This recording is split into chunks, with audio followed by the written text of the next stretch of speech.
Chers amis, comme deuxième partie de notre émission ce soir, je vais vous parler de Constant Mutamba, qui, d'après nous, est en train de faire son travail comme il le fallait. Il est en train de marquer vraiment son histoire, parce que l'histoire retiendra qu'il y avait un certain Constant Mutamba qui a fait ceci, qui a fait cela. Et nos enfants retiendront cette histoire. Nous savons tous, il avait promis qu'il va changer beaucoup de réformes de notre justice parce que, comme le président l'avait dit, la justice est malade. Effectivement, notre justice est malade. Il avait promis qu'il va désengorger nos prisons.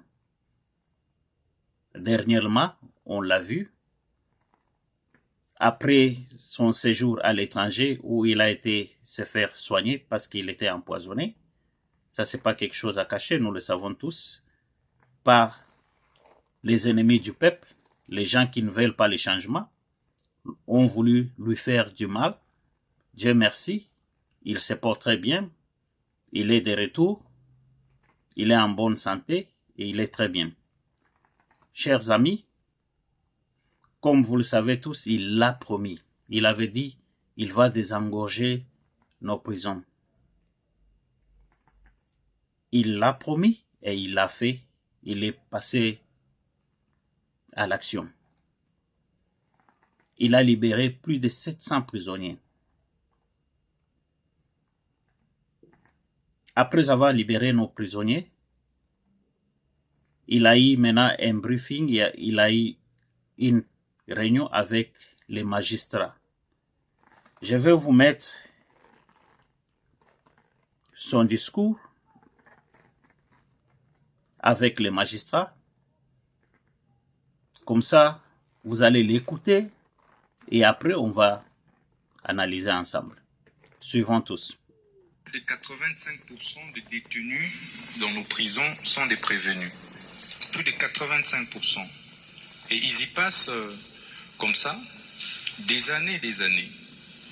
Donc, les désengorgements massifs que vous voyez, qui frisent parfois les scandales, sont dus entre autres à la situation chaotique que nous avons trouvée seulement au niveau du système carcéral.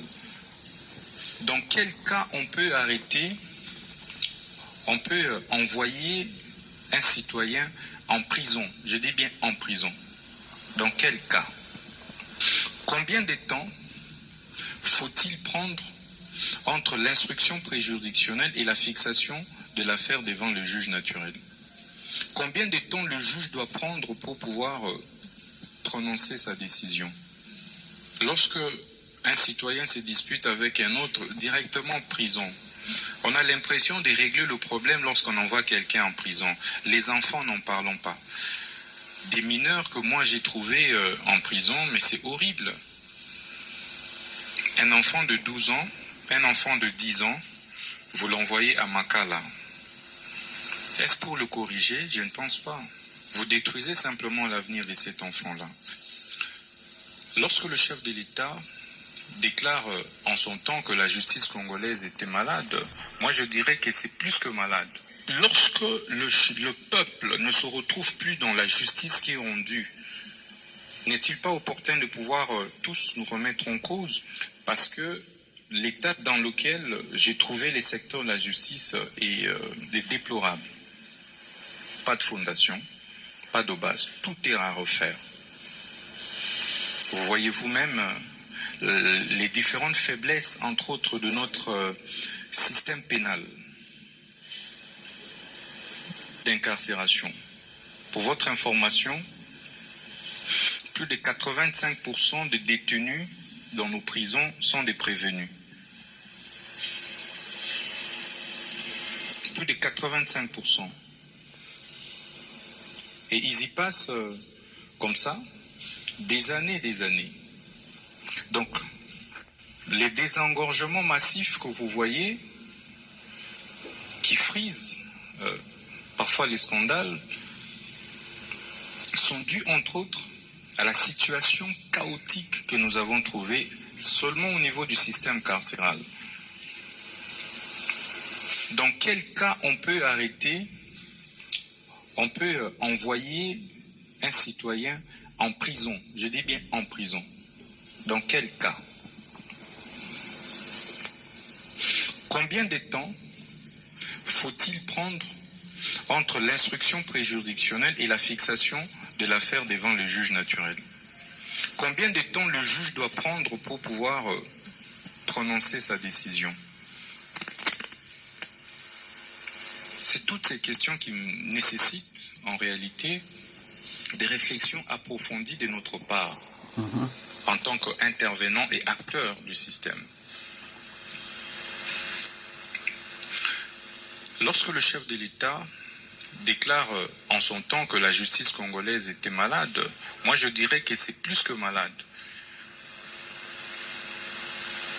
Parce qu'en réalité, chaque acteur qui est appelé à faire son travail ne l'a pas fait. Les peines alternatives, est-ce qu'il n'y a que les peines d'emprisonnement ou d'incarcération? Non. Il y a toute une panoplie de peines alternatives. Aujourd'hui, il y a un problème d'autoprise en charge alimentaire, mais on a une grande main-d'œuvre. Tous ces jeunes gens délinquants urbains, nous pouvons plutôt organiser pour qu'ils soient condamnés à des travaux forcés et qu'on les envoie faire des champs, par exemple. Ils peuvent faire des champs sur la base d'un bon encadrement. Vous allez également observer que sur le plan... Donc ça, c'est la défaillance de notre système pénal en général. Ou, lorsque un citoyen se dispute avec un autre, directement en prison, on a l'impression de régler le problème lorsqu'on envoie quelqu'un en prison. Les enfants, n'en parlons pas. Vraiment. Des mineurs que moi j'ai trouvés en prison, mais c'est horrible. Un enfant de 12 ans, un enfant de 10 ans, vous l'envoyez à Makala. Est-ce pour le corriger? Je ne pense pas. Vous détruisez simplement l'avenir de cet enfant-là. Le système de visa. Vous le savez vous-même. Aujourd'hui, les juges deviennent irresponsables de sa décision. La décision qu'il signe, qu'il prend, il dit non, ça ne m'engage pas parce qu'il y a le visa du chef de juridiction. Et ça détruit le système judiciaire congolais. Et c'est comme ça que les délais de prononcer ne sont pas respectés.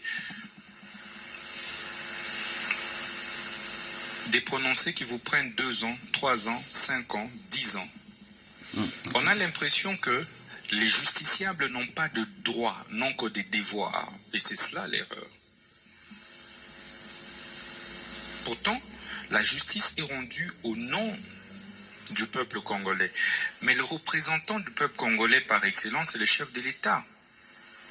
Et cette justice est rendue, est exécutée au nom du chef de l'État.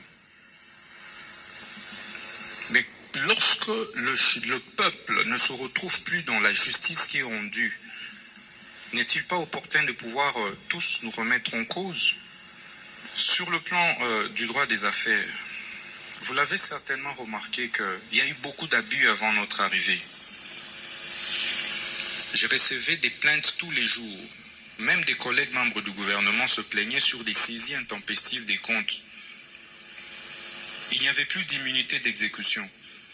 Aujourd'hui, comme vous le savez, vous avez l'arrêt de la Cour constitutionnelle qui casse un arrêt de la Cour de cassation. Dans le fond, qui préjuge du fond. Et donc, du coup, le principe de la séparation des juridictions, des fonctions juridictionnelles, les ordres de juridiction n'existent pas dans la pratique. Le Conseil supérieur de la magistrature, sur le plan maintenant du fonctionnement, le Conseil supérieur, c'est quoi la nature juridique du Conseil supérieur de la magistrature? C'est un flou. Est-ce que la justice appartient à la magistrature seule? C'est des questions de fond que nous devons nous poser. Non. La justice est une question globalisante qui va au-delà de la légalité, la justice. Donc, qui implique tous les acteurs de la société. Est-ce qu'il n'y a pas moyen aujourd'hui que, au-delà de tout, que le Conseil supérieur de la magistrature soit ouvert? Est-ce qu'il n'y a pas moyen de réfléchir froidement sur une réforme? Les lois ne sont pas des tentes dressées pour le sommeil, un peu disait Rouvillois pour les constitutions. Les lois doivent s'adapter aux réalités. On peut réviser une loi autant de fois que possible. Il ne s'agit pas d'une attaque contre un individu. Regardez, est-ce qu'il n'y a pas moyen soit d'insérer le président de la République, comme partout ailleurs, en France, en Belgique, partout ailleurs, il est anormal qu'un ministre de la Justice soit en dehors du Conseil supérieur de la magistrature. Ça n'existe nulle part au monde. Sauf au Congo. Ceci veut dire, il peut même être un membre simple, mais il doit être là. Parce que c'est lui qui est le bras, qui est le pont entre le pouvoir judiciaire et le pouvoir exécutif. C'est comme ça que vous verrez vous-même que parfois les présidents, le pouvoir judiciaire voit directement la première ministre ou le premier ministre à l'absence du ministre de la Justice. En fait, ces désordres-là, ça n'aide pas. On ne sait pas on est dans quel système. C'est pourquoi le gouvernement de la République, par notre entremise, va procéder aux réformes. Tout à fait. Et c'est pourquoi j'avais eu l'autorisation du gouvernement de la République pour rapidement mettre en place une petite commission comme cela pour travailler sur ces réformes afin que tous les acteurs, toutes les parties prenantes puissent apporter leurs inputs et que ces réformes soient inclusives. La société civile, les magistrats, les syndicats des magistrats, le ministère de la Justice et bien d'autres structures, la présidente de la République, tout le monde soit là et que nous puissions prendre des réformes qui puissent aider réellement le pays. La primeur des réformes sera réservée au magistrat suprême. Chers amis, je pense que vous avez tous écouté ce que le ministre de la Justice, Constant Mutamba, a dit. Donc, ils vont passer maintenant aux réformes de notre système judiciaire. Est-ce qu'il a raison ou il a tort? Mais je pense qu'il a totalement raison parce que notre justice est complètement malade. Notre justice est complètement malade. Tout est à refaire. Tout est à refaire. Voilà pourquoi les gens qui sont contre la justice, les gens qui sont contre les changements de notre pays, sont derrière ces messieurs et veulent à tout prix l'éliminer. Mais je pense que Dieu va les confondre.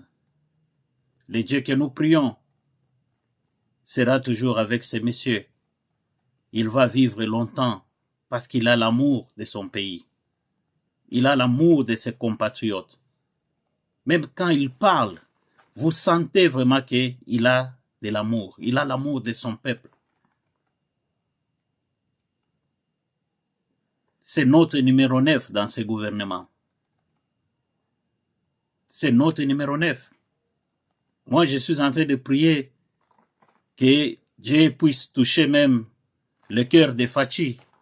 On ne sait jamais, quand on est dans l'Obaka, je peux parler des histoires comme ça, je deviens comme un prophète. Et pourquoi pas qu'il puisse succéder comme un dauphin. Ça, c'est une question que je lance juste dans l'audience. À vous de juger. Vos commentaires sont les bienvenus. Vos critiques sont les bienvenues. Est-ce qu'il ne mérite pas? Est-ce qu'il n'a pas cette capacité-là? Parce que maintenant qu'il est à côté de Fachi et il travaille dans son gouvernement, on sent qu'il a de l'amour. il a l'amour de ce pays. On ne savait pas Constant Moutamba, même quand il faisait sa campagne là. Beaucoup de gens ne le savaient pas. Mais pour le moment, je pense qu'il est connu maintenant partout sur la République. Que Dieu protège vraiment notre ministre de la Justice. Je sais qu'il est en train de faire un grand boulot. Un boulot qui dérange beaucoup, qui dérange franchement, surtout aux malfaiteurs, mais ils seront confondus.